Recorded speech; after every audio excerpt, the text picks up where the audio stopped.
En 2022, l'élection présidentielle vous a été volée. Emmanuel Macron a évité tout débat pour assurer sa réélection. En 2027, ce même bloc central va tout tenter pour nous réimposer un nouveau candidat du centre pendant 10 ans. Alors certains d'entre vous ne savent pas pour qui voter, ont de plus en plus de mal à croire dans la politique. Et soyez sûr qu'une chose ne changera pas, c'est faire des révélations. Et ça, c'est le rôle de Frontières. Après des années à investiguer sur l'extrême gauche, Frontières va désormais enquêter sur le bloc central. Déclassement social, submersion migratoire, insécurité débordante, voilà le vrai bilan des macronistes. Et ses héritiers, Gabriel Attal et Édouard Philippe, veulent poursuivre cette politique chaotique. Dès septembre, Frontières sera présent à 360 pour vous couvrir chaque meeting, chaque sortie médiatique ou chaque polémique sur les réseaux sociaux afin de vous dévoiler des faits qu'aucun autre média ne vous révélera. Pour que plus jamais la Macronie ne puisse arriver au pouvoir. Alors, c'est le moment de nous aider. Faire des enquêtes a un coût. Déplacement, matériel, procès, prise de risque. Et pour cela, on a besoin de vous. Faites-nous un don défiscalisé à hauteur de 66%. Chaque geste a son importance. Comptez sur nous. Soutenez Frontières.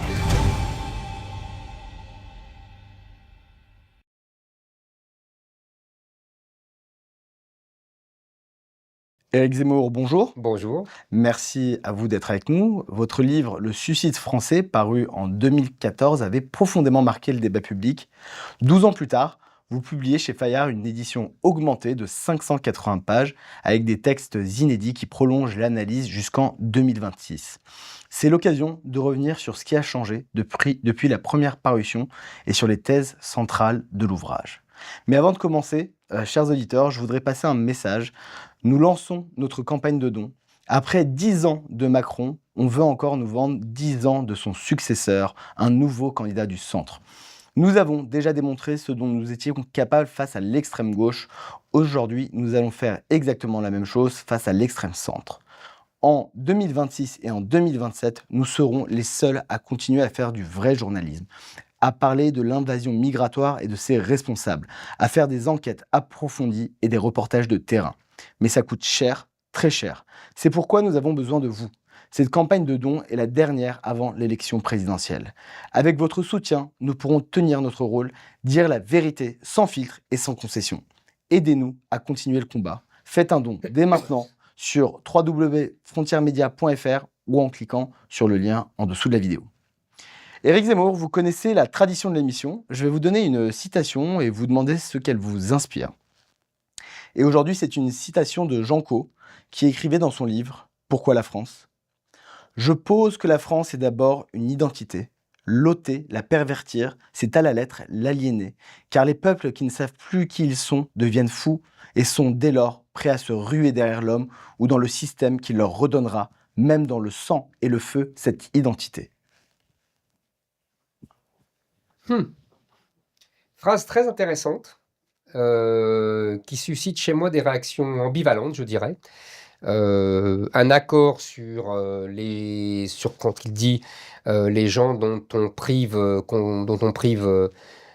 d'identité deviennent fous. C'est exactement ce qui nous est arrivé depuis 40 ou 50 ans. C'est un des thèmes majeurs de mon livre Le suicide français. En revanche, je pense il doit écrire ça. Jean Cau, vous savez, c'était un très grand journaliste, un écrivain de talent, qui a commencé jeune comme secrétaire de Jean-Paul Sartre et qui est passé à droite ensuite, dans les années 70. Donc il doit écrire ça dans les années 70-80 et on sent qu'il est encore très marqué, comme tous les gens de sa génération, c'est tout à fait naturel, par la Seconde Guerre mondiale, par Hitler, etc.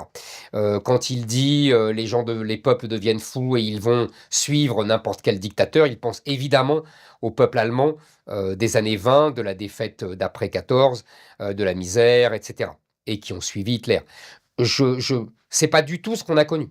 Au contraire, on a connu au contraire un peuple qu'on a privé d'identité, des peuples dont on a privé d'identité, tous les peuples occidentaux, et qui au contraire ne se sont pas rués derrière un dictateur fou, mais au contraire ont accepté assez passivement avant une révolte récente dont on parlera, je n'en doute pas. Donc vous voyez,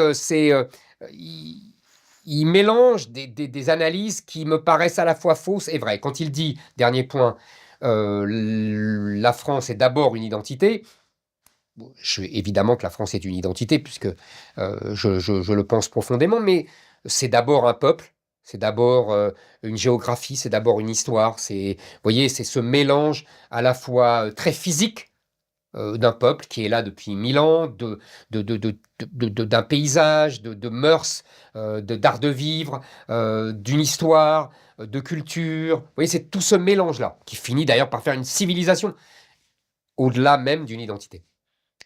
Revenons à votre livre. Pourquoi avoir choisi ce moment précis pour sortir cette édition augmentée de votre best-seller sorti en 2014? Était-ce lié à une demande des lecteurs, à une évolution récente de la situation française, et à qui s'adresse cette nouvelle version? Alors, je dirais, il y a une effervescence conjoncturelle autour du suicide français. Il va y avoir une édition américaine du suicide français qui va sortir dans quelques semaines aux États-Unis.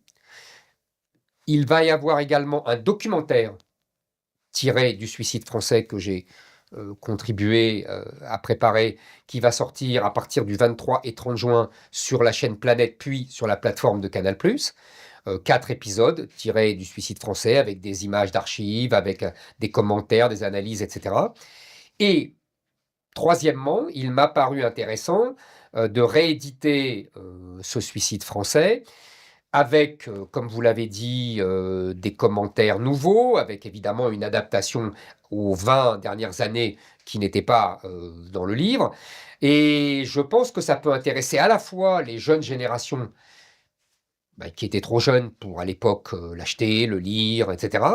Et en même temps, des personnes moins jeunes qui pourraient avoir envie soit de le relire, soit envie de lire les ajouts que j'y ai faits, les analyses nouvelles que j'y ai faites, ou alors qui ne l'avaient pas lu à l'époque. À sa sortie en 2014, le livre a provoqué énormément de polémiques, des polémiques très vives. On vous a traité de passéiste, de réactionnaire, de raciste, etc. 12 ans plus tard, comment jugez-vous l'évolution du débat autour de vos idées? Je dirais d'abord,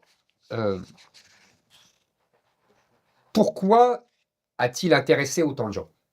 Je pense qu'il y a 2 raisons majeures. La première, c'est qu'il répondait à une question fondamentale que les gens se posaient il y a 10 ans et qu'ils se posent toujours. Comment en est-on arrivé là? Qu'est-ce qui s'est passé? Alors, les jeunes ne comprennent pas, vous êtes un de ces jeunes gens de cette génération, ils ne comprennent pas pourquoi on arrive à une époque dans un pays qui est prétendument riche, développé, moderne, etc., où beaucoup de jeunes de cette génération s'interrogent pour savoir ils vont choisir entre l'exil ou le désespoir. Les moins jeunes se disent « mais pourquoi je ne reconnais plus mon pays ?» le pays que j'ai connu pendant mon enfance. Il y a une phrase d'Edgar Quinet que j'aime beaucoup, vous savez, qui disait le véritable exil n'est pas d'être arraché de son pays, c'est d'y vivre et de n'y plus rien trouver de ce qui le faisait aimer. Il y a énormément, des millions de Français qui sont dans l'état d'esprit d'Edgar Quinet. Et donc ce livre répond à cette question. Et il répond d'une manière, je dirais, assez originale, c'est-à-dire je passe par la culture populaire, c'est-à-dire les films, les chansons, les séries télé, les matchs de football, des grands débats politiques, des lois, etc., etc. Et je remonte le temps comme ça, des années 70 à aujourd'hui. Deuxième question, qui est dans votre interrogation, c'est l'accueil à l'époque. À l'époque, vous avez raison, j'ai subi des tombereaux d'injures, d'insultes, on me traitait de décliniste et autres gracieusetés. Je constate aujourd'hui que le déclin, ceux qui me traitaient de décliniste ont organisé ce déclin, alors que moi, je l'avais dénoncé. Deuxièmement, à l'époque, on me disait vous êtes fou, vous êtes excessif, ça c'était les plus gentils, vous présentez une vision apocalyptique de la France, etc., etc. Je constate aujourd'hui que je n'entends plus cela. Parce que, si vous voulez, malheureusement, tout s'est déroulé comme prévu, j'ai envie de vous dire. Puisque tout ce que j'avais annoncé, tout ce que j'avais prophétisé, tout ce que j'avais craint, s'est réalisé. Non seulement, vous l'avez dit, ce qu'on appelait à l'époque l'immigration, et qu'aujourd'hui, en fait, on ne peut plus appeler autrement que l'invasion migratoire, s'est transformé en une énorme colonisation par une civilisation islamique de vieilles terres chrétiennes, l'Europe, mais aussi le pouvoir des juges. Aujourd'hui, on peut dire que le Conseil constitutionnel gouverne et que le Parlement ne sert plus qu'à organiser des grandes commissions parlementaires pour faire le spectacle, pendant que le Conseil constitutionnel gouverne vraiment. On l'a vu encore pour la loi sur autorisant les ZFE, interdisant les ZFE, pardon, et que le Conseil constitutionnel, absolument sans vergogne, a annulé. On se demande à quoi ça sert de d'élire des députés tous les 5 ans et autres. Troisième chose, l'école. Il y a 10 ans, quand je dénonçais les ravages de la loi Haby, du collège unique et de l'égalitarisme, on me traitait de passéiste et de réactionnaire. Aujourd'hui, les classements internationaux nous mettent derrière la Turquie et la Bulgarie. On est ridicule. C'est une catastrophe, notre niveau scolaire. On pourrait prendre encore d'autres exemples. Quand, à l'époque, vous savez, dans mon livre, je parlais de la désindustrialisation, je prenais l'exemple de la sidérurgie dès la fin des années 70, je dénonçais l'entrée de la Chine dans l'OMC en 2001, qui avait été une catastrophe. À l'époque, pareil, on me disait « mais non, le libre-échange, c'est formidable, vous allez voir, il va y avoir une répartition, tout sera pour le mieux dans le meilleur des mondes ». Le résultat, c'est qu'on a ruiné notre industrie, qu'aujourd'hui, les Chinois, non seulement ne font plus seulement des vêtements, des objets de consommation courante, mais développent une technologie hyper moderne qui va désormais ruiner y compris l'industrie allemande. Je ne parle même pas de notre industrie qui est confinée maintenant à des niches entre le luxe et l'aviation, mais l'industrie allemande qui est la plus solide d'Europe depuis un siècle, en particulier l'automobile et la machine-outil, qui est en train de se faire détruire par la rivalité chinoise. Donc vous voyez, tous ces thèmes qu'on croit très variés, en vérité, c'est la même analyse qui était une analyse idéologique, culturelle, et on va y venir, j'imagine que vous allez m'interroger là-dessus, d'où ça vient dans les années 70, etc. Une analyse de l'adoration de l'autre avec un A majuscule, de l'ouverture avec un O majuscule, qui a provoqué une ruine généralisée, en particulier en France. Le sentiment de dépossession que vous décriviez déjà en 2014, cet exil intérieur dont parlait Edgar Quinet, s'est-il selon vous étendu et renforcé au sein des classes populaires et moyennes et affecte-t-elle aussi désormais les classes privilégiées ? C'est la grande leçon que j'ai tirée de ma campagne présidentielle de 2022. Et vous saviez, à l'époque, vous vous souvenez, je parlais d'alliance entre les classes populaires et la bourgeoisie patriote. Ce n'était pas pour rien. Je vois que maintenant, je suis, j'entends beaucoup la même expression qui revient, j'en suis ravi. Pourquoi je disais cela ? Parce que j'avais constaté que pendant des années, on avait dit il n'y a que les classes populaires qui sont touchées par ce sentiment de dépossession, parce qu'ils vivent à proximité des immigrés venus de culture arabo-musulmane, et qu'ils n'ont pas les moyens de s'en protéger. Vous voyez bien qu'aujourd'hui, même ceux qui ont les moyens de s'en protéger sont touchés, parce que tout simplement, ils ont une fille qui s'est fait agresser, qui a pris le train, le métro, le bus, que sais-je. Ils ont eux-mêmes, vous avez vu pour les gens de la crypto-monnaie, qui ont fait des fortunes rapides, qui se font agresser, attaquer avec une brutalité inouïe. Vous voyez, tous ces gens-là ont bien compris que tout le monde était touché. Par ailleurs, vous parlez de sentiment à juste titre de dépossession, c'est au-delà de la sécurité. En fait, mon analyse aller au-delà des discours sécuritaires traditionnels à droite. Oui, il faut évidemment la sécurité, oui, il faut évidemment l'ordre, mais c'est d'un autre registre bien plus important. C'est en vérité une colonisation que nous subissons par une civilisation qui prend sa revanche sur nous et qui nous envahit par le moyen de la démographie et de la religion. On pourrait d'ailleurs développer cette idée de territoire colonisé, qui n'est pas seulement colonisé par la démographie, qui est colonisé aussi par l'industrie et le commerce, par la Chine, et qui est colonisé par la technologie. Ça, c'est plutôt les États-Unis avec Google, etc. Les élites politiques, médiatiques et intellectuelles qui vous avez vivement critiquées à l'époque ont-elles, selon vous, fini par admettre certaines réalités que vous pointiez ? Alors, je vais vous dire, il y a beaucoup de gens qui ont compris et qui ont admis euh, que mes prédictions étaient fondées malheureusement. Je vous dis, tout s'est passé comme prévu malheureusement. Bon. Maintenant, le problème, c'est que aujourd'hui, la plupart de ces gens ne disent plus « mais non, vous exagérez, mais non, vous inventez, mais non, ça n'existe pas ». Maintenant, on est passé à un autre stade qui est oui, vous aviez raison, mais tout ça est terminé, tout ça est foutu, on ne peut plus rien faire. Il y a 10 ans, je me battais contre le déni, aujourd'hui, je me bats contre le fatalisme. C'est un combat sans fin, j'ai envie de dire. C'est ce qui fait que la sortie de ce livre n'est pas dans le même contexte qu'il y a 12 ans. Il y a 12 ans, c'était un livre pour alerter. Aujourd'hui, c'est davantage un livre pour mobiliser.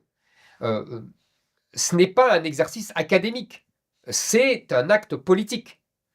Ce n'est pas la même chose. Il y a 12 ans, je voulais montrer aux gens ce qui se passait et ce qui allait se passer. Aujourd'hui, je veux leur dire, battons-nous ensemble, mobilisons-nous. Ce n'est pas trop tard. Nous ne devons pas baisser les bras, nous ne devons pas nous dire, c'est fichu.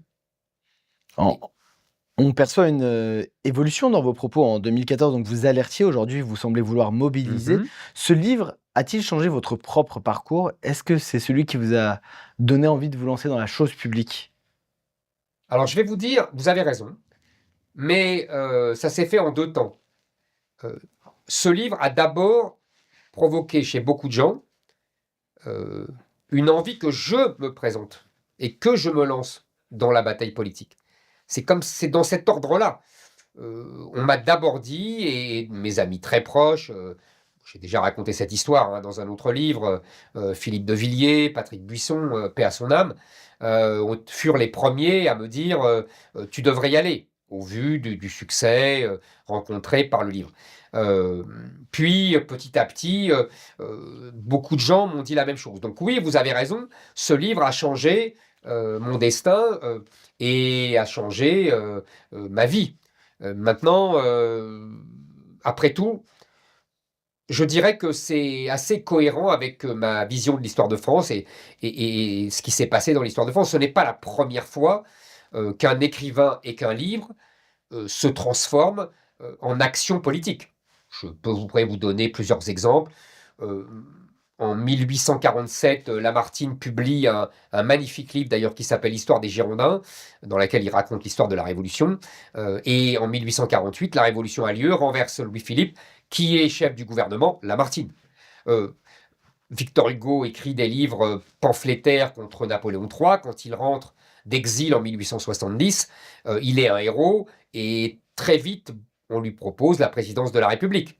Vous voyez, on peut ainsi multiplier le rapport. Il y a un rapport très français entre des écrivains, des journalistes et la politique. Et un livre peut être un moteur politique absolument sans précédent. Et c'est assez classique dans l'histoire de France. Je dirais même d'ailleurs que c'est la même chose en Angleterre. Disraeli, grand Premier ministre du 19e siècle, fut d'abord un écrivain. Et Churchill lui-même était un journaliste, un historien et le grand homme politique anglais que tout le monde connaît. Rentrons dans le cœur du livre. Ce livre parle de la déconstruction de la France et vous situez le début de ce processus à 1970, après la mort du général de Gaulle. Pourquoi ce moment précis, selon vous, est un point de bascule? Tout à fait. Alors, si vous voulez, on peut contester cette date. C'est évidemment une date charnière, mais c'est aussi une date symbolique. C'est comme le baptême de Clovis. Exactement, on peut dire ça.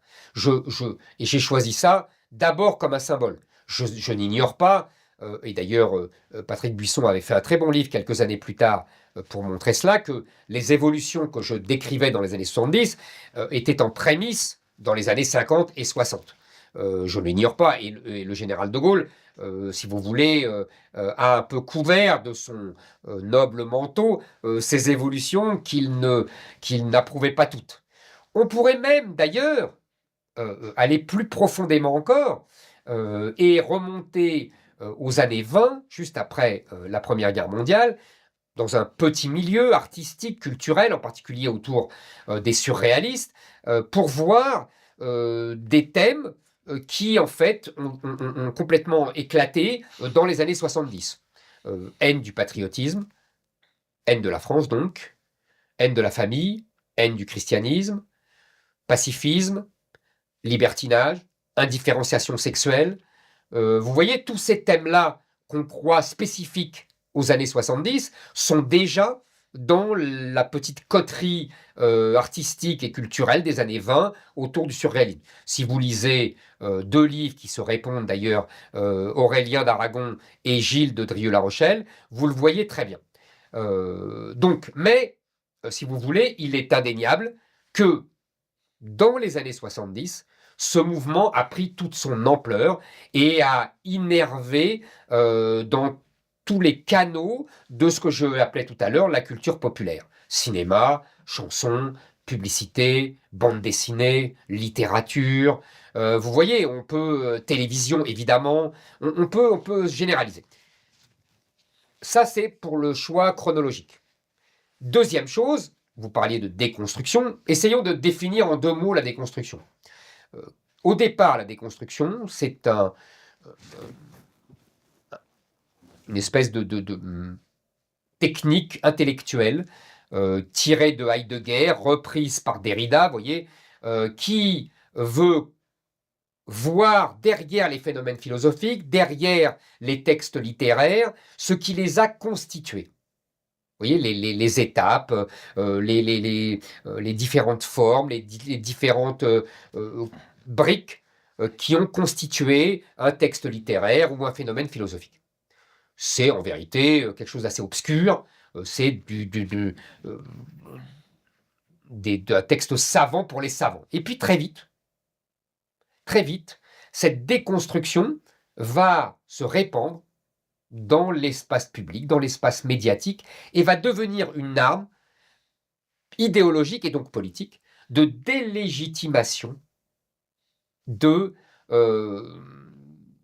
toute la culture occidentale et de tous les fondamentaux de la culture occidentale. État, nation, religion, famille, individu. Vous voyez, tout cela et histoire de France, grands hommes, tout cela est déconstruit et donc finalement détruit, j'en reviendrai, par une idéologie qui ne trouve que rien n'est naturel, rien n'est simple, rien n'est surtout légitime, et qu'il faut tout délégitimer. Et ça se répand à travers la culture populaire, comme je vous ai dit tout à l'heure, dans les années 70. Vous analysez le triptyque de mai 68, dérision, déconstruction, destruction, et son impact sur l'économie, la famille, l'école, la culture. Comment ce triptyque s'est déployé concrètement selon vous? En fait, si vous voulez, l'idée maîtresse du livre, c'est ce que j'avais dit à l'époque, c'est-à-dire je veux déconstruire les déconstructeurs. C'est-à-dire que j'ai retourné cette méthode contre ses auteurs et contre ceux qui l'avaient utilisée pour saccager 1000 ans de civilisation occidentale. Donc moi-même, j'ai essayé d'analyser ce qu'ils avaient fait. Et j'ai constaté que c'était dans un triptyque, on pouvait résumer leur méthode dans un triptyque. Première partie, comme je vous l'ai dit, le niveau intellectuel et savant, entre guillemets, universitaire de la déconstruction, on vient d'en parler. Puis, cette déconstruction se répand dans l'espace public par la dérision, à travers les comiques. On le voit bien aujourd'hui. Aujourd'hui, tout le monde l'a compris, que les comiques étaient des militants politiques. Mais à l'époque, dans les années 70-80, avec des gens comme Coluche, qui sont d'abord d'un bien plus grand talent que les minables comiques d'aujourd'hui, mais qui ont un rôle idéologique fondamental. C'est-à-dire que, j'explique dans le livre comment Coluche est celui qui va populariser l'esprit de 68, ce qu'on a défini tout à l'heure, dans la population générale, dans les classes moyennes, dans les classes populaires, dans la cour de récréation, partout. C'est très important, la dérision. Puis il y aura les guignols de l'info, sur Canal+. même fonction, et même talent d'ailleurs, mais même fonction idéologique. Puis la destruction. Quand on a délégitimé intellectuellement et qu'on s'est bien moqué de cette institution, il n'est plus temps que de la détruire. Vous savez, en vérité, c'est vieux comme l'histoire de France. Voltaire a fait ça avec le catholicisme.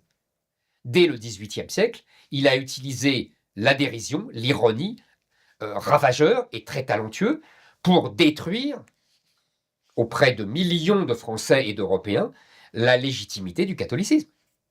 C'est une vieille méthode qui a été reprise dans les années 70. Déconstruction, dérision, puis destruction.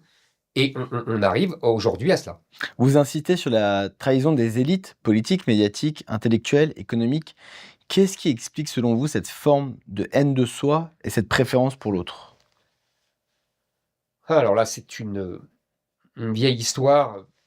Je pense que elle remonte à loin. On peut aller chercher très profondément dans le pays. J'ai écrit beaucoup d'autres livres sur ce sujet. Je pense par exemple que la défaite de la France en 1815 face à toute l'Europe, puis la domination des grands pays protestants comme l'Angleterre, l'Allemagne, a développé dans les élites françaises, même les plus brillantes, des gens comme Renan, comme Taine, etc., la conviction que c'est toute la culture française qui était à rejeter. Il y a des phrases terribles de Renan pour dire que, après la défaite de 70 face aux Prussiens, que c'est le catholicisme qui a rendu idiots les soldats français et que c'est le protestantisme qui a rendu beaucoup plus intelligent le soldat prussien. Vous voyez, même avec des cerveaux aussi supérieurs qu'un homme comme Renan, on arrive à des bêtises pareilles, uniquement mues par la haine de soi. Puis, ça s'est aggravé, si j'ose dire. Je vous ai parlé tout à l'heure de l'après-guerre 14, qui a constitué un moment très important de cette haine de soi.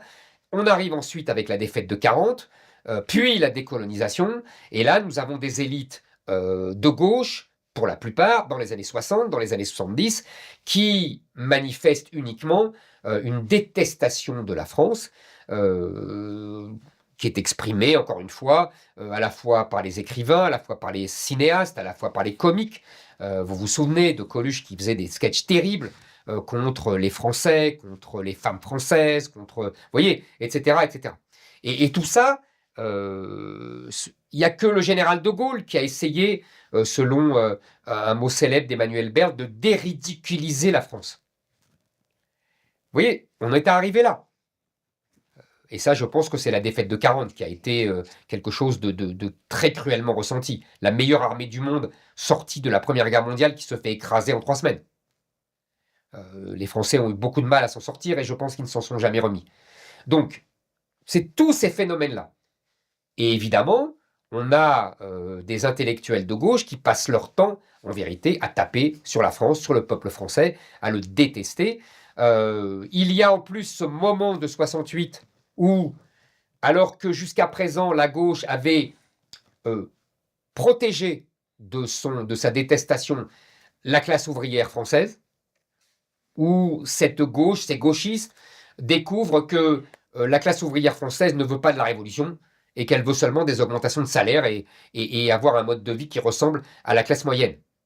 Et s'ensuit une espèce de détestation de ces gauchistes qui la vénéraient autrefois pour la classe ouvrière française, et ils la remplacent par les immigrés, en particulier arabo-musulmans, qui deviennent pour eux la nouvelle classe ouvrière. Et on le voit aujourd'hui. La fin de cette histoire, c'est Mélenchon. Vous avez bien compris que LFI est l'équivalent du Parti communiste des années 60, simplement, qui a changé de classe ouvrière. Ce ne sont plus les ouvriers français, comme dans les années 50-60, qui sont le peuple de gauche, mais les arabo-musulmans, dans les banlieues, dans les quartiers populaires, je mets tous les guillemets du monde, et qui deviennent la nouvelle classe ouvrière de LFI et de la gauche. La féminisation de la société et la révolution sexuelle font partie des analyses les plus discutées du livre, et plus disputées même. Avec le recul et les mouvements comme MeToo, maintenez-vous que nous sommes passés d'une société de confiance à une société de méfiance? C'est même plus profond que ça. J'ai écrit dès 2006 Le premier sexe. J'ai repris certaines des analyses dans Le suicide français en 2014. En fait, qu'est-ce que je voulais analyser et dénoncer? J'avais appelé ça la féminisation de la société. C'est deux choses. La première, c'est qu'effectivement, les valeurs qu'on attribuait traditionnellement depuis des siècles aux femmes, qui ne sont pas d'ailleurs obligatoirement celles des femmes, mais qui sont le plus répandues dans la gente féminine, ce qui ne veut pas dire qu'il n'y a pas des hommes qui les adoptent. Et justement, d'ailleurs, c'était un des thèmes du livre, et du suicide aussi, c'est que ces valeurs-là se sont répandues dans toute la société, se sont imposées aux hommes comme aux femmes. Et la deuxième chose que je dénonçais c'était pour moi beaucoup plus important, c'était l'indifférenciation sexuelle. Vous voyez, c'était 20 ans ou 15 ans avant toutes les théories du genre, les phénomènes de changement de genre, etc., qui ont répandu dans l'espace public la notion qu'un homme n'était pas forcément un homme, qu'une femme n'était pas forcément une femme. Moi, je crois, peut-être de façon simpliste, mais qu'un homme est un homme et une femme est une femme. Et en fait, ce que j'ai voulu analyser et dénoncer, c'est l'idéologie inverse, qui nous explique qu'un homme n'est pas vraiment un homme, qu'une femme n'est pas vraiment une femme, qu'un homme peut être enceint, qu'une femme, vous voyez, peut avoir un pénis, toutes ces énormités qu'on a bien vues depuis, et qui n'existaient pas dans le débat public quand j'ai écrit ce livre. C'était surtout cela mon On enjeu. peut être condamné pour avoir dit qu'un homme ne pouvait pas être enceint. Il paraît. Ou qu'une femme ne peut pas avoir de pénis. Il paraît, je sais. C'est pour vous dire le délire dans lequel nous sommes entrés. L'immigration de masse occupe une place centrale dans votre diagnostic. Comment décririez-vous son évolution entre 1970 et 2014 et entre 2014 et 2026? Et pourquoi les élites ont refusé d'en faire un enjeu civilisationnel? Alors, pour moi maintenant, de façon encore plus lumineuse,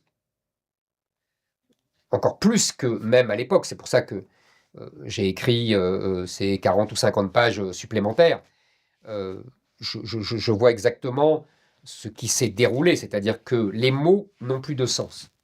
Nous avons connu, d'abord il faut bien comprendre, et je mets à disposition un texte du grand historien Marc Bloch, dont on va beaucoup parler dans les jours qui viennent, mais peut-être pas de ce texte-là, dans son livre maître, son maître-livre sur la France féodale, dans lequel il explique qu'il n'y a aucune, vous m'entendez, je tiens à la disposition cette page de tous les gens qui le souhaitent, et je l'ai d'ailleurs mise dans mon précédent livre, La messe n'est pas dite. Il n'y a aucune immigration entre le 9e siècle, date de la fin des grandes invasions, et le 19e siècle. 1000 ans qui sont purs de toute immigration, à part, mais là c'est ma plaisanterie personnelle, même le grand Marc Bloch ne s'y prête pas, les nièces de Mazarin.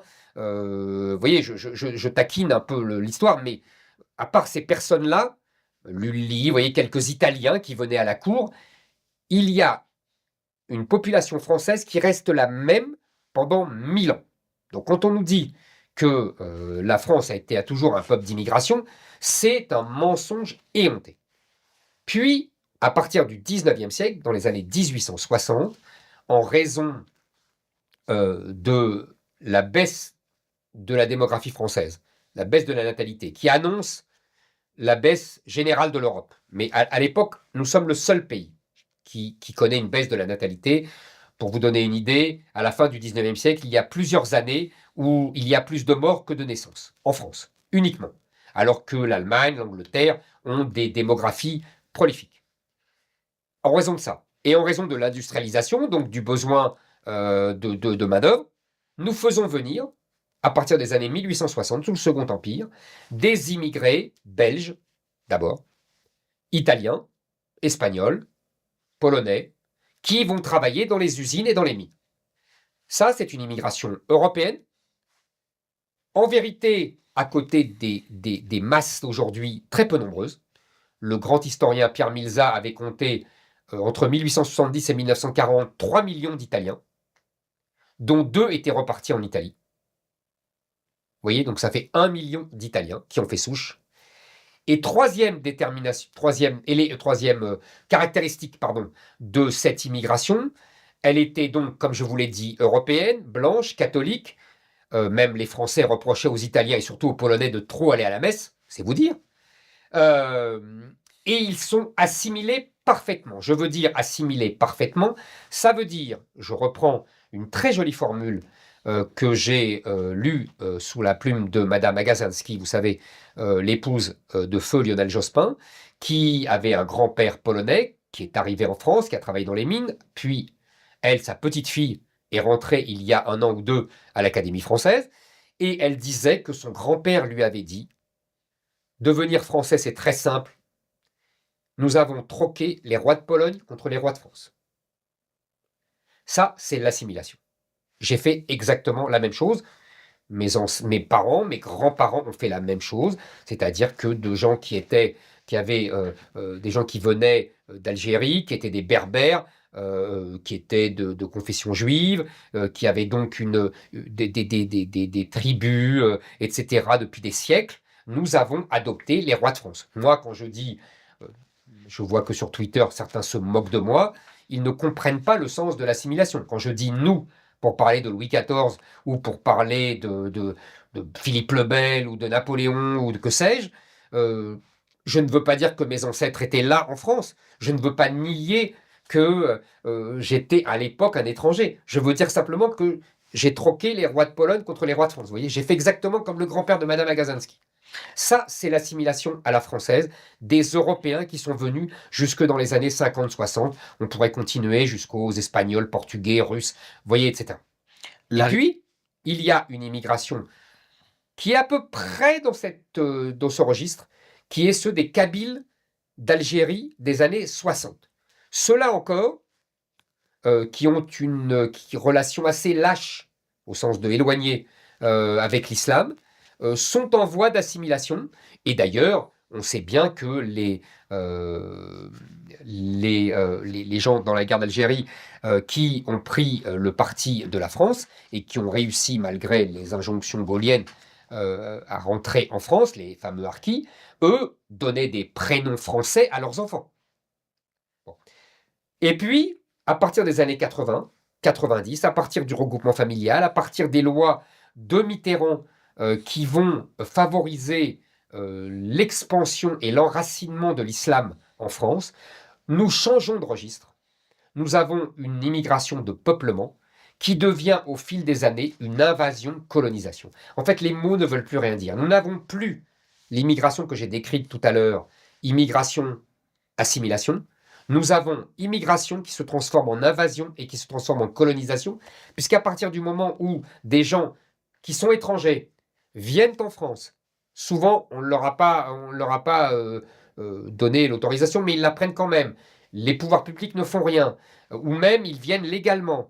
Et ils refusent de s'assimiler, ils refusent d'adopter la culture française, ils refusent de donner des prénoms français à leurs enfants, ils refusent, pour reprendre la magnifique expression de Madame Agazansky, troquer les rois de Pologne, en l'occurrence les rois ou les bey d'Alger ou du Maroc ou de que sais-je, d'Afghanistan contre les rois de France. Ces gens-là ne sont plus des immigrés qui s'assimilent, ce sont des envahisseurs qui colonisent. Moi, si vous voulez, j'appelle un chat un chat.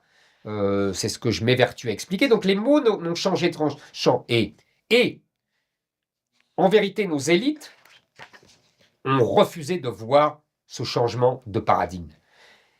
Elles continuent à faire comme si nous avions et nous étions face à un phénomène d'immigration-assimilation, simplement un peu contrarié, un peu difficile. Alors, la plupart pensent que c'est difficile parce qu'il y a le chômage de masse, parce qu'il n'y a pas de croissance économique. Vous savez, ce que je vous dis là, c'est la thèse globale de nos élites, de Lionel Jospin à Emmanuel Macron. Ces deux-là l'ont dit, donc c'est facile à savoir. Ces deux-là ont dit, il n'y a aucun problème en France d'immigration et d'intégration. Simplement, il y a un problème économique. Résolvons le problème économique et tout se passera bien. Le dernier à avoir cru en ça, c'est Emmanuel Macron. On a vu le résultat. Et pourquoi ils échouent? Moi, je ne crois pas ni à la malignité, ni à la volonté de détruire la France, vous voyez. Je pense tout simplement que leur ADN, leur logiciel est mauvais et qu'ils ne comprennent rien à ce qui se passe vraiment, ce grand mouvement historique de revanche civilisationnelle entre l'islam et la chrétienté, entre l'Orient et l'Occident, puisque je vous ai parlé, au-delà de la colonisation par la démographie, il y a la colonisation par l'industrie, le commerce des Asiatiques et des Chinois. Vous voyez, c'est une guerre vaste de civilisation et que nos élites ne comprennent rien à ce registre parce qu'il reste dans le registre économique. La réimmigration est un sujet que vous assumez. Le livre de 2014 posait déjà les bases de cette nécessité. Est-ce que les 12 dernières années l'ont rendue encore plus urgente? Je pense que je vous aurais peut-être pas parlé de remigration il y a 12 ans, même si effectivement vous avez raison, j'évoquais déjà ce thème. À partir du moment où on n'a plus une immigration qui s'assimile, il faut absolument faire remigrer les éléments les plus violemment hostiles à nos sociétés. C'est-à-dire les délinquants, les criminels, les gens qui sont assistés, qui ne vivent que d'assistanat, les chômeurs longue durée, il y a beaucoup de gens. Donc il faut absolument entamer la remigration de ces gens, ce que j'ai appelé même aujourd'hui l'immigration négative. C'est-à-dire qu'il faut non seulement arrêter les flux migratoires, en particulier venant des contrées arabo-musulmanes, mais en plus, il faut renvoyer. Il faut qu'il y ait plus de gens qu'on renvoie que de gens qu'on n'accueille plus. Ça, c'est indispensable. Parce que sinon, avec la démographie différentielle, vous savez, il faut bien comprendre que nous avons une démographie, nous, très faible de Français de souche et d'immigrés européens à 1,2 enfants par femme, ou 1,4 à tout casser. Et nous avons une démographie et une natalité des femmes venant des pays maghrébins et des pays africains entre 3 et 4, voire 5 enfants par femme. À ce rythme-là, si vous voulez, la messe sera dite en 20 ans. Aujourd'hui déjà, nous avons 30% des enfants qui sont nés en 2023 qui sont extra-européens, de parents extra-européens. Ça va très très vite. J'ai vu que Emmanuel Macron lui-même parle de 17 millions de gens qui sont reliés à ce qu'il appelle des diasporas. J'en déduis qu'il y a 17 millions, peut-être moins d'ailleurs, je ne sais pas, il n'est pas clair dans son chiffrage, de gens qui viennent de l'immigration arabo-musulmane ou africaine. L'école républicaine qui devait transmettre la culture française a-t-elle été, selon vous, celle qui s'est le plus mis en charge de la déconstruction? Alors vous savez, j'ai l'habitude de dire que les immigrés ne créent aucun problème, mais qui les aggravent tous. L'immigration ne crée aucun problème, mais l'aggrave tous. L'école en est le parangon. C'est-à-dire que ce ne sont pas les enfants d'immigrés qui ont détruit l'école française, qui était une des meilleures du monde, voire la meilleure du monde. C'est nous. C'est nos théoriciens de l'école après 1945, c'est le rapport Langevin-Vallon qui a expliqué, de deux communistes d'ailleurs, Langevin et Vallon, en 1945, qui a expliqué que le mérite n'était plus la valeur cardinale de l'école, mais que c'était l'égalité, qui est devenu l'égalitarisme. C'est la loi Haby en 1975, de ministre de Giscard d'Estaing, qui a créé le collège unique. C'est aussi la propagande incessante dont ont été l'objet nos enfants depuis à peu près 40 ans. C'est l'effondrement du niveau scolaire, le bac donné à tout le monde, etc., etc. Tout ça n'est pas en lien avec l'immigration. Vous voyez, c'est notre responsabilité. Alors là-dessus, le fait de recevoir des millions d'enfants de culture arabo-musulmane qui souvent ont un niveau socioculturel assez faible, je dis bien souvent car il y a évidemment des exceptions, et on le voit d'ailleurs pour les Asiatiques, mais on pourrait le voir aussi pour certains enfants, par exemple du Maroc, qui ont un gros niveau en mathématiques. Vous voyez, on peut trouver toujours des exceptions, heureusement. Mais globalement, on le voit dans tous les classements, ces enfants-là sont plus faibles que les autres, dans un climat, dans un contexte qui est déjà à l'effondrement. Et je ne parle pas de la violence, du refus de parler de certains sujets comme la religion, comme la Seconde Guerre mondiale, la Shoah, la colonisation, etc., etc. Tout le contexte idéologique lié à une certaine colonisation culturelle. Vous évoquez les Gilets jaunes à l'automne 2019 en expliquant que ce qui n'était au départ qu'une révolte fiscale contre l'écologie punitive s'était peu à peu mué en un affrontement entre la France périphérique et la France des métropoles. Vous décrivez par ailleurs un second clivage majeur entre la nouvelle France de Jean-Luc Mélenchon et la France éternelle. Vous dites d'ailleurs que la gauche impose non plus la lutte des classes, mais la lutte des races. Combien y a-t-il de clivages aujourd'hui et se superposent-ils ou s'attaquent-ils les uns les autres? Alors, c'est une très bonne question parce que je pense qu'en fait, ils se succèdent. Je pense que à partir de la mondialisation dans les années 90 et en particulier 2000 et de ses conséquences, en particulier la désindustrialisation, surtout en France, nous avons eu un phénomène d'appauvrissement des classes populaires qui continue encore aujourd'hui et qui a provoqué un clivage entre ces classes populaires et les classes plus bourgeoises et qui réussissent mieux dans le monde globalisé. C'est l'époque des années 90, 2000, du référendum sur Maastricht, du référendum de 2005, de toutes les théories tout à fait fondées de Christopher Lasch dans les pays anglo-saxons, reprises chez nous par des gens tout à fait talentueux, d'un côté Jean-Claude Michéa à gauche et Christophe Guilluy qui vient aussi de la gauche, et d'ailleurs qui explique qu'il y a ce clivage entre ce qu'ils appellent les gens ordinaires et les gens qui se projettent dans la mondialisation et la globalisation. En Angleterre, on fait le même constat entre les nowhere et les anywhere. Tout cela sont des analyses communes qui fondent le clivage politique des années 90-2000 qui va atteindre son apogée en 2016, l'année du Frexit et de la victoire du premier Trump. Là, nous avons, et d'ailleurs, le Rassemblement national est tout à fait dans ce clivage, théorisé par un des conseillers de Marine Le Pen, qui parle de bloc populaire et de bloc élitaire. Je veux parler évidemment, vous l'avez reconnu, de Jérôme Sainte-Marie. Donc ça, c'est la première étape qui, je vous dis, atteint son apothéose avec le Frexit, avec ce clivage souverainiste entre ceux qui sont plutôt mondialistes et ceux qui sont souverainistes. Je pense qu'aujourd'hui, l'évolution s'est en fait de cette invasion migratoire qui touche donc, comme je vous le disais en début d'interview, toutes les classes sociales. Je pense que ce clivage a été supplanté par un clivage plus identitaire, plus civilisationnel, surtout qu'à force d'accumuler un nombre énorme de personnes venues de la civilisation arabo-musulmane qui ont fait souche et qui ont fait peuple. En vérité, on a un nouveau peuple sur le sol français. Et c'est ce que je vous disais, ce que Jean-Luc Mélenchon a théorisé sous le terme de Nouvelle-France, mais vous vous souvenez que Terra Nova, 10 ans plus tôt, l'avait déjà théorisé. Cette alliance entre le peuple des banlieues et les féministes et les lobbies LGBT et les étudiants endoctrinés par la gauche. Tout ça, Jean-Luc Mélenchon n'a fait que le reprendre. Mais tout ça forme aujourd'hui le peuple de gauche, ce qu'il appelle la Nouvelle-France.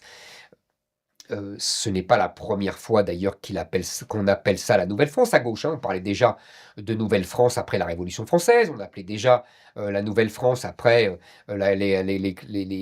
l'émergence de la classe ouvrière dans la vie politique française. À chaque fois, la gauche prend un peuple et en fait son bélier pour abattre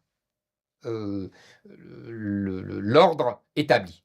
Et là, aujourd'hui, le peuple de la Nouvelle-France, c'est ce peuple arabo-musulman auquel s'est agrégé ceux que je vous ai décrits, c'est-à-dire les bobos, les étudiants en sociologie, les militantes féministes, etc., etc. Toute cette engeance-là qui vote à gauche aujourd'hui avec une prédilection pour LFI, car c'est lui qui théorise le mieux, sans complexe, sans vergogne aussi, toutes les conséquences de ce nouveau clivage. Et puis en face, eh ben, comme toujours avec la droite, elle rassemble tous les gens qui ne veulent pas et qui refusent cette révolution, au sens exact du terme, et ce grand remplacement. Donc, évidemment que ces gens défendent, qu'est-ce qu'ils défendent? Ils défendent la France éternelle. Oh, il n'y a pas d'autre solution. C'est soit la nouvelle France, soit la France éternelle. Et vous savez, la France éternelle, c'est celle qui est défendue par tous les Français de souche et tous les Français qui se sont agrégés, qui se sont assimilés à ces Français de souche, ceux dont je vous parlais tout à l'heure. Donc ce clivage-là me paraît inévitable et il se généralise dans tout l'Occident. Je vous donne un seul exemple. Les dernières élections anglaises ont fort bien montré la montée en puissance d'un mouvement anti-immigration, qui d'ailleurs peut se subdiviser en deux parties, mais c'est une autre histoire, et un mouvement pro-immigration, fondé sur la population musulmane, énorme aussi en Angleterre, qui est porté là-bas par les Verts, comme chez nous c'est porté par LFI, et on a vu ces deux nouveaux partis qui sont en train de submerger les deux anciens partis qui faisaient le clivage anglais entre les conservateurs et les travaillistes, depuis un siècle, qui eux-mêmes d'ailleurs avaient eux-mêmes remplacé le vieux clivage qu'on avait appris à l'école entre les Whigs et les Tories, c'est-à-dire les libéraux et les conservateurs. Vous voyez, à chaque fois, le changement de population, le changement de clivage implique un changement de parti. Tout ça pour vous dire quoi? Pour vous dire que c'est toujours le clivage droite-gauche, mais que ce n'est plus le même. C'est-à-dire que c'est toujours la droite contre la gauche, mais à l'intérieur de la droite et la gauche, on ne met plus les mêmes. Tout ça pour vous dire que le retour du clivage droite-gauche ne va pas remettre en selle les vieux LR et Parti socialiste. Ces partis-là sont morts, car ils correspondent à un clivage des années 60, 70. Vous voyez? Tout ça, ces deux partis-là sont morts. Qu'ils ne croient pas qu'ils vont se refaire la cerise, si j'ose dire, avec le retour d'un clivage droite-gauche qui n'a rien à voir avec leur opposition.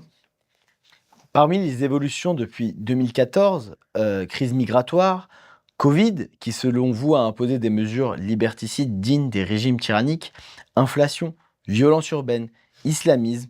On pense bien sûr aux attentats de Charlie Hebdo en 2015 qui ont eu lieu quelques semaines après la sortie de votre livre à l'époque. Lequel confirme le plus vos analyses du suicide français? Franchement, je pense que ils le confirment tous parce que justement, il y avait dans le suicide français cette variété de thèmes, comme je vous l'ai dit, à travers la culture populaire, qui montrait tous les phénomènes qui allaient prendre une puissance inouïe dans les 10 années qui ont suivi. Donc, vous avez raison, islamisation du pays, appauvrissement du pays, car je pense que, en fait, aujourd'hui, le peuple français est appauvri, et d'ailleurs les statistiques le montrent.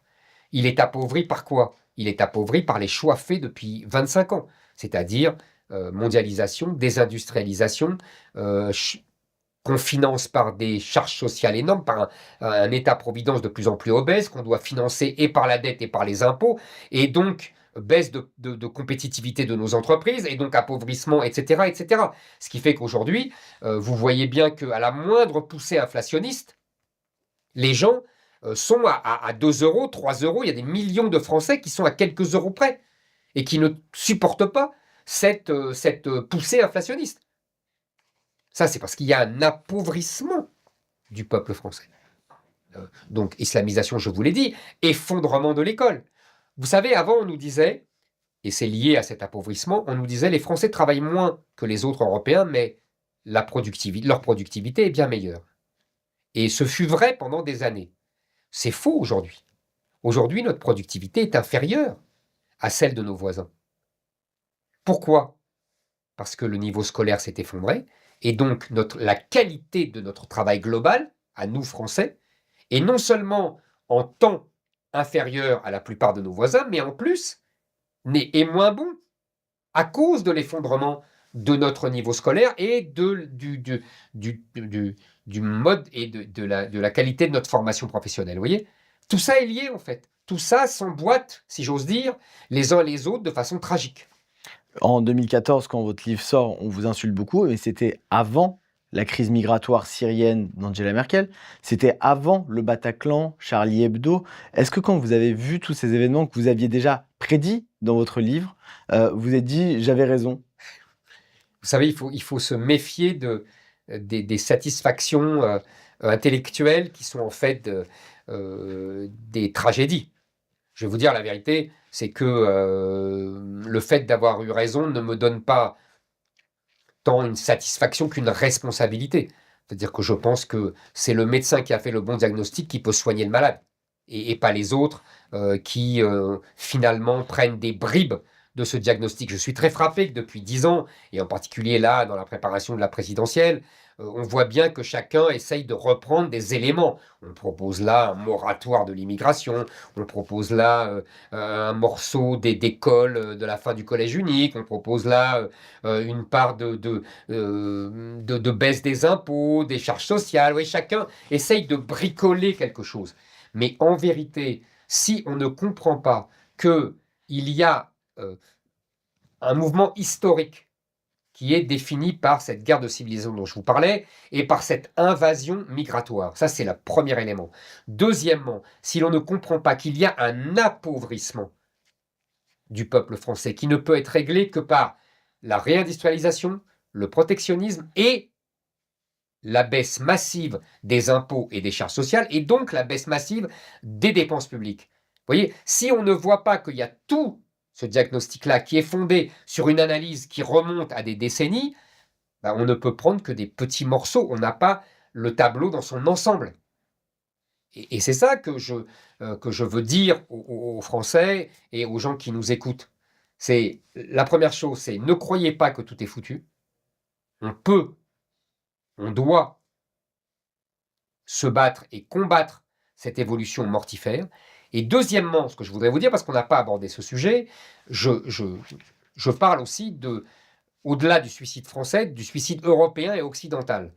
Et ça, si vous voulez, je pense que c'est à la fois un élément de déploration, mais en même temps un gros élément d'espoir.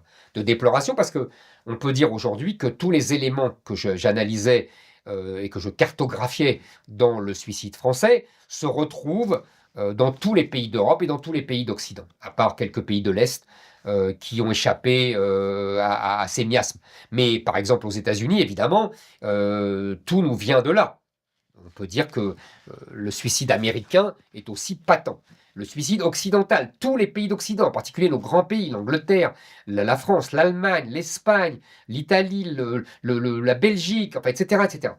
Donc ça, c'est un élément, je pense qu'il y a, et j'ai approfondi cela depuis une dizaine d'années dans mes lectures, par les grands historiens comme Toynbee, comme Pirenne, un élément civilisationnel européen, vous voyez, tous les éléments qui se développent dans un pays européen occidental se répandent dans tout l'Occident.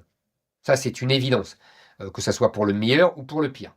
Mais depuis 1000 ans, je vous donne un seul exemple qui va vous amuser, les Français inventent les cathédrales gothiques, elles se répandent dans toute l'Europe. Au XIIe ou XIIIe siècle, les Italiens au XIe siècle, les Lombards inventent la lettre de change, elles se répandent dans toute l'Europe. Et je ne vous parle pas des éléments, des phénomènes idéologiques, politiques, ça on le connaît mieux, toutes les révolutions, qu'elles partent des États-Unis ou qu'elles partent de France ou même d'Angleterre, se répandent ensuite dans toute l'Europe. Donc, si vous voulez, le drame français, le suicide français est étendu à toute l'Europe occidentale et aux États-Unis, mais deux, et c'est là où l'élément d'espoir est absolument encourageant, c'est que dans tous les pays d'Europe et d'Occident, il y a un réveil identitaire, un réveil politique, un réveil civilisationnel qui a été marqué avec éclat par la victoire ce que j'appelle le deuxième Trump, c'est-à-dire le Trump de 2024, qui fait une campagne beaucoup plus identitaire et beaucoup plus civilisationnelle qu'en 2016, qui était plus souverainiste et, vous voyez, sur l'industrie, etc.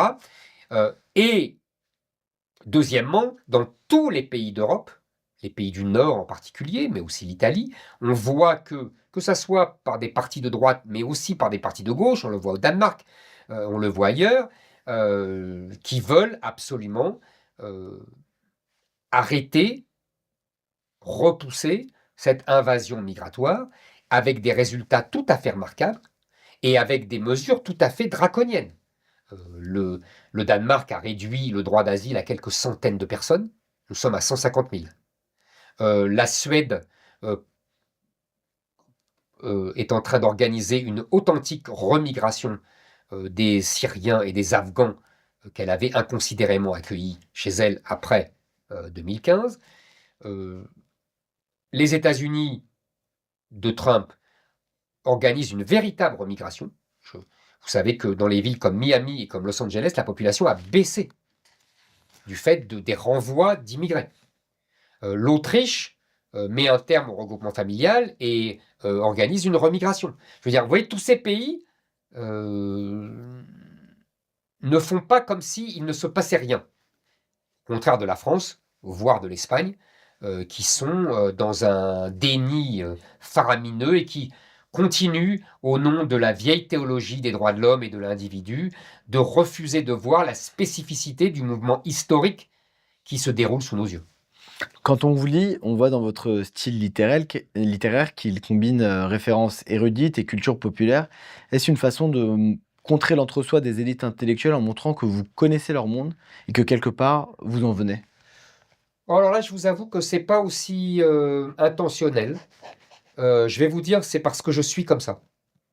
J'alterne en permanence entre des lectures vraiment un peu haut de gamme, en particulier chez les historiens, des essais un peu intellectuels, parce que j'essaye de comprendre les concepts, etc. Et en même temps, j'aime la culture populaire. Je regarde des films depuis les années 60, 70 et même les vieux films français des années 50 ou américains. J'ai toujours aimé ça, je continue à aimer. J'aime la chanson française, que ça soit la chanson haut de gamme, Brel, Brassens, Ferret, Aznavour, etc. Mais même la chanson plus de variété, j'aime Goldman, Véronique Sanson, vous voyez, etc. Je ne le nie pas, j'aime ça. J'aime j'ai adoré, je continue d'aimer la pop musique de mes années 60, 70, 80. Je peux écouter de l'opéra, je peux écouter de la musique classique, mais j'aime ça. Vous voyez, la musique, la culture populaire ne m'est pas du tout étrangère. Je viens d'abord de milieux populaires, je ne m'en suis jamais caché. Mes parents étaient des gens modestes, mes grands-parents plus encore, mon grand-père était cordonnier. Donc, si vous voulez, ça ne me gêne pas du tout, je n'en tire ni fierté ni honte. Mais donc, j'ai grandi avec une culture populaire omniprésente. Vous voyez, je vous dis, j'ai chanté les chansons de la variété française et des Stones et d'autres vedettes de la pop musique. Et en même temps, je vois des films de l'époque, etc. Donc non, je suis constitué comme ça. Je passe sans cesse de l'un à l'autre. Et j'aime d'ailleurs avoir les influences réciproques. Pour conclure, quel est le message principal que vous adressez aux Français qui, après avoir lu ce livre, se sentent dépossédés? Le message vraiment central et qui est plus adapté à aujourd'hui qu'il y a 12 ans, c'est non, tout n'est pas foutu. Je pense vraiment qu'il faut absolument s'imprégner de cela. Nous pouvons renverser la chose. Vous savez, je prends souvent des exemples dans l'histoire et peut-être que j'ai tort. En tout cas, je le fais spontanément, de voir dans l'histoire ce qui annonce des catastrophes aujourd'hui. On pourrait aussi annoncer dans l'histoire et retrouver dans l'histoire des éléments qui prouvent que la France n'est jamais aussi forte que quand elle a le dos au mur. Je vous donne très vite 2-3 exemples.